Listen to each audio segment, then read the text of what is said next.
Tense हमारा एक ऐसा पार्ट होता है जिसमें हम अक्सर कंफ्यूज रहते हैं, क्योंकि टेंस ही हमें समझ में नहीं आता है। हर बच्चा, हर इंसान उसी में परेशान रहता है, क्योंकि टेंस हमारा एक बेसिक पार्ट होता है ग्रामर का, जो कि एक फाउंडेशन होती है कि टेंस हमारा जितना स्ट्रॉन्ग होगा, हमारा आगे का इंग्लिश ग्रामर जो भी है वो हमारा काफ़ी स्ट्रॉन्ग रहता है।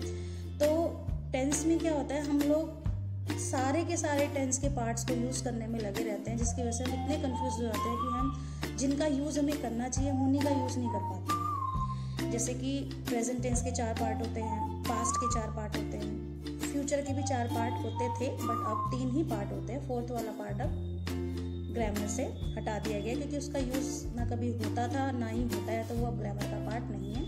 तो फ्यूचर में सिर्फ 3 पार्ट होते हैं। तो उन्हीं 4 पार्ट का डिस्कशन हम आज करेंगे। तो प्रेजेंट टेंस के 4 parts: present indefinite, present continue, present perfect continue.